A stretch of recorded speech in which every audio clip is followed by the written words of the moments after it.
एक सेठ जी और ट्रेन में जा रहे हैं। अचानक से वहां एक साधु आते हैं। जब सेठ जी देखने लगे कि साधु बाबा के पास अनेक बैग हैं, बड़े बड़े ब्रीफकेस हैं, अनेक। अब सेठ जी बोले बताओ साधु बाबा में और हमें अंतर क्या है? इतना सामान हम भी नहीं लेके चलते जितना ये साधु लेके चल रहे हैं, इनको क्या जरूरत है? इनसे भी माया नहीं छूटती। अब बात तो सेठ जी की भी सही है। अब हम लोग भी जाते हैं तो सामान तो चलता ही है, पोथी का अलग बैग होता है, पुस्तकों का अलग होता है, वस्त्र, अब 2-4 बैग हो ही जाते हैं साधु। अब कहने वाले का क्या है? लेकिन ट्रेन रुकती है रास्ते में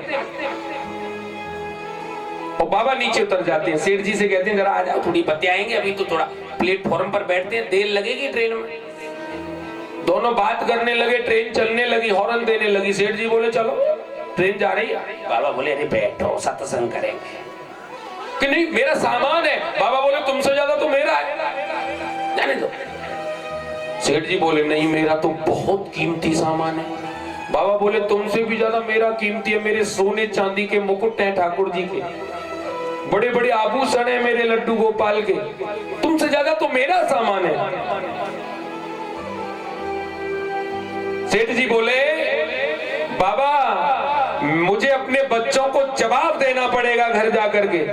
बाबा बोले मुझे किसी को जवाब नहीं देना, ट्रेन जा रही है तो जाने दे।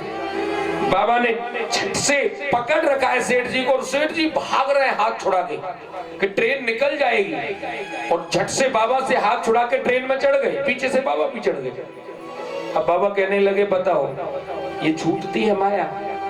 साधु दिखावे के लिए, संसार के लिए चाहे कितने भी बक्से लेके चलें, लेकिन एक पल में छोड़ सकते हैं। और हम और आप मायावी व्यक्ति हैं, ये संसार में कभी कुछ नहीं छोड़ सकते। जीवन में एक बुरी आदत भी एक सत्संग में जाकर के छोड़ ली तो समझ लो कि सत्संग श्रवण करने का फल मिल गया। एक गंदी आदत, एक। प्यारे भक्तों, आज जब मैया ने पूछा बाबा से कि हमें इतना बता दो कि आप अजन्मे क्यों हो, आप अमर क्यों हो, आप मरते क्यों नहीं हो, इतना बता दो बस।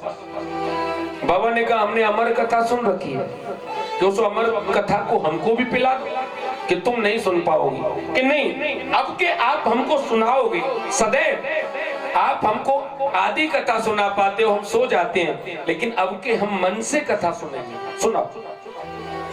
बाबा बोले ठीक है। अब जैसे ही बाबा कथा सुना रहे हैं तो पीछे वही सुख पक्षी और छिपके कथा सुन रहा है। छिपके इतनी प्यारी अमर कथा को सुनते हुए पक्षी को जीवन के, संसार के सारे सुखों का भाव मिलने लगा, आनंद की लहर आने लगी। लेकिन बीच में माता जी सो गई, और जैसे ही माता जी सोई, अब माता जी ने हाँ जी हुंकरा देना बंद कर दिया। अब तोता बोला कथा बंद हो जाएगी। जब बाबा को पता चल गया कि मैया सो गई तो कथा तो यही बंद हो जाएगी। क्या करें? अब उस सुख पक्षी ने मैया की आवाज में और हाँ जी उच्चारण करना शुरू कर दिया। पूरी कथा होने को आ गई। जैसे ही भगवान कृष्ण रुक्मणी को और बरमाला डाल करके लेकर के जा रहे हैं, पीछे भाई रुक्मी भाग रहा है। ऐसी कथा मेरे भोलेनाथ सुना रहे हैं। अचानक से मैया की आंख खुल गई। बाबा ने जयकारा दिया, बोलिए भक्त वत्सल भगवान की। मैया बोली जरा बताओ तो सही, अभी आप कथा सुना रहे थे कि मेरे कन्हैया मथुरा के लिए आए हैं और कंस का वध किया, उसके बाद नहीं पता चला। बाबा बोले हाँ जी कौन कह रहा था कि हम तो सो गए थे। बाबा ने मुड़ करके देखा तो एक पक्षी। अब बाबा ने कहा तूने भगवान की कथा को चोरी से सुनाया, चोरी से सुना है, इसकी चोरी की है हरी कथा की। बाबा त्रिशूल लेकर के पीछे भागने लगे। वहीं वेद व्यास जी की पत्नी विटिका छत पर बैठ करके अपने केसों को सुखा रही हैं। अचानक से उबासी आती है तो वही पक्षी माता जी के मुख के मार्ग से मैया के पेट में प्रवेश कर जाता है, गर्भ में, उदर में प्रवेश कर जाता है। हाँ। और भोले बाबा त्रिशूल लेके सामने खड़े हो जाते हैं, बोले कभी तो बाहर आए, कभी मार दो।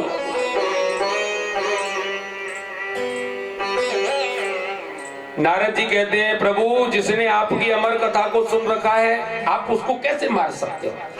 जिसने तुम्हारी पूरी अमर कथा को सुन लिया वो मर ही नहीं सकता। तो ये बात तो सही है।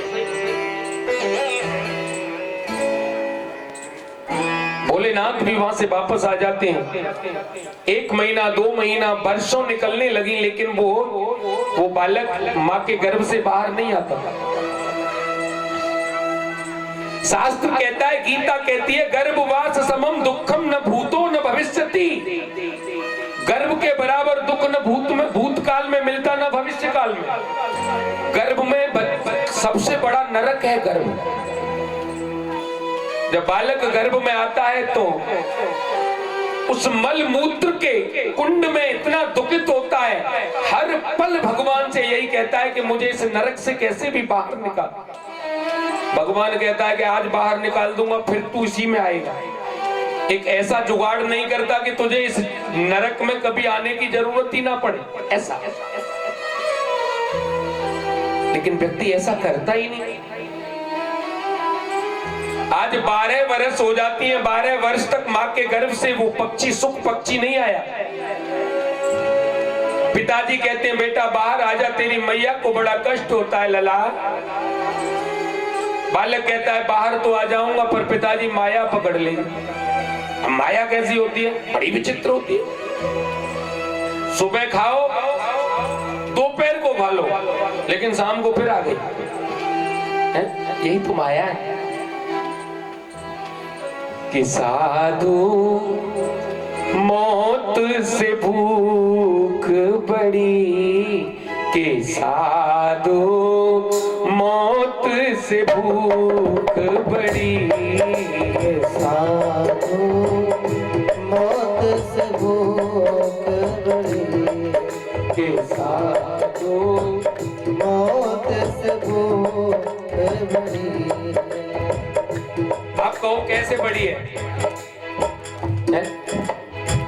सुबह विदा करी, शाम विदा करी, सुबह विदा कर, शाम विदा कर, सुबह विदा करी, शाम विदा करी, सुबह विदा कर, शाम विदा कर, प्रातः आने खड़ी, रे साधु मौत से भूख पड़ी, रे साधु मौत से भूख बड़ी, रे साधु मौत से भूख बड़ी।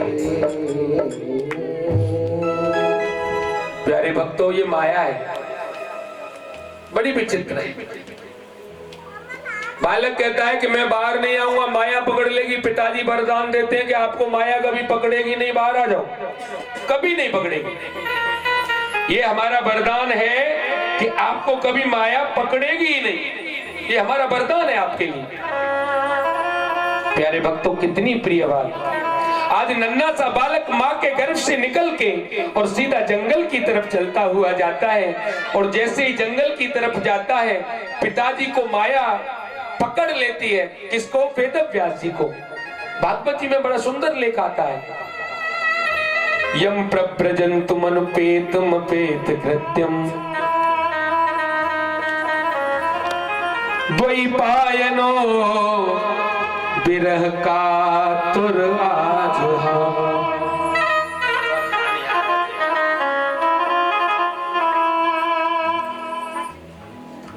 जब सुखदेव जी आगे आगे भागते हैं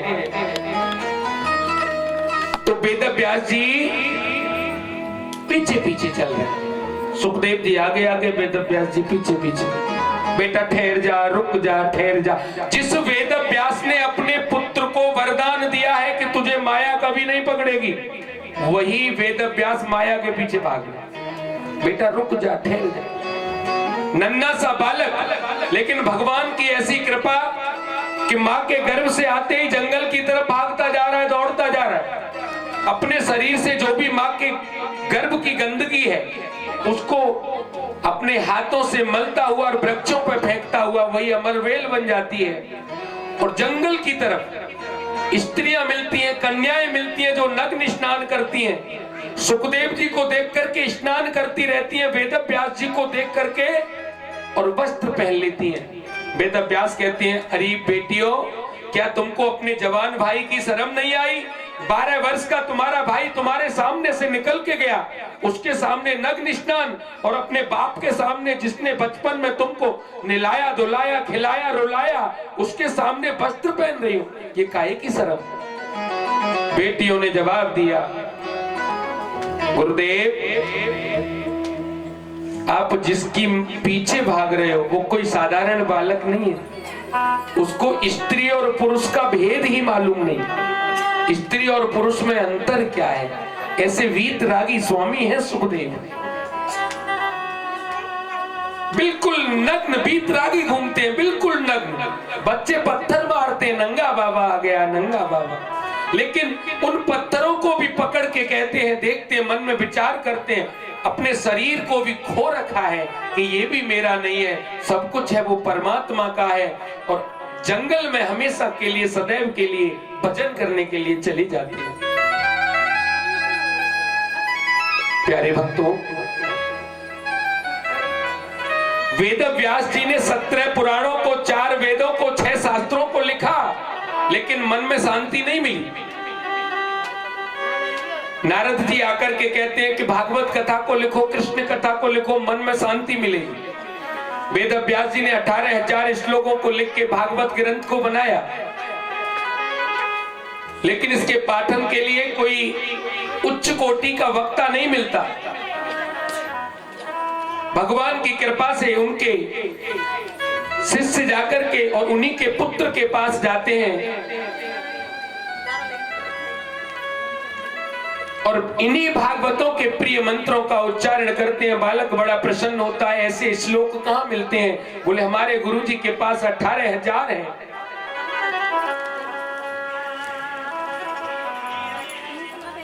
जिस भगवान के स्वरूप का वर्णन किया, उन्हीं भगवान के दर्शन की लालसा से आज सुखदेव जी अपने पिताजी के पास आते हैं और भागवत जी का अध्ययन करते हैं। पहले गुरु जनक जी के यहाँ जाते हैं, वहां यज्ञोपवीत संस्कार से लेकर के सारी शिक्षा ग्रहण करते हैं।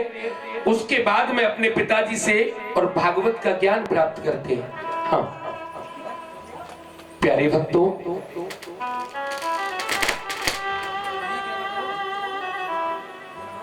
आप बैठ जाओ बेटा, एक ही तरफ चल लेंगे, बैठ जाओ। प्रेम से बोलो राधे राधे। प्यारे भक्तों, इस भागवत कथा के मुख्य वक्ता हैं सुखदेव जी और मुख्य श्रोता हैं राजा परीक्षित।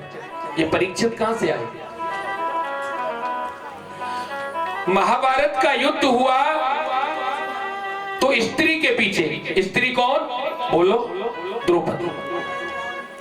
स्त्री की हंसी में बड़ा राज होता है। हाँ। दुर्योधन को देख करके द्रौपदी हंस जाती है, मुख से शब्द निकल जाता है, रहा अंध का अंध। उसी दिन दुर्योधन ने और प्रण कर लिया कि संसार में, समाज में द्रौपदी तुझे इतना नीचा गिराऊंगा कि पूरा जगत तेरे ऊपर हंसेगा। इस हंसी का तुझे एक फल जरूर मिलेगा। मामा शकुनी के उस जाल में पांचों पांडव फंस जाते हैं। खेल होता है जुए का। प्यारे भक्तों,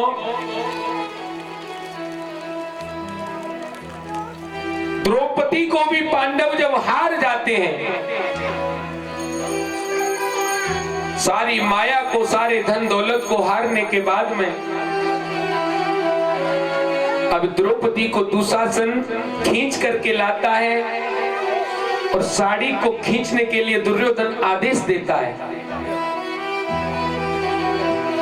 द्रौपदी ने उस सभा में जाकर के अपने पतियों से लेकर के बाबा भीष्म पितामह से लेकर के सबको याद किया कि मेरी रक्षा करो। एक अबला को सभा में लाकर के निर्वस्त्र किया जा रहा है, रक्षा करो प्रभु।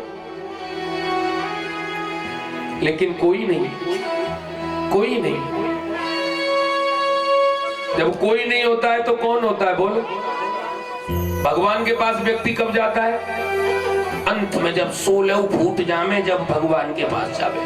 नहीं तो पहले घर में कोई परेशानी होगी तो भाई से कहेगा, मित्र से कहेगा, साले से कहेगा, रिश्तेदारों से कहेगा, और जब कहीं भी पार नहीं पड़े तब भगवान के पास। और सबसे पहले ही भगवान के पास चले जाओ तो शायद कहीं जाने की जरूरत ना पड़े। लेकिन भगवान के पास तो अंत में ठोकर लगने के बाद जाता है व्यक्ति, पहले नहीं जाता, अंत में।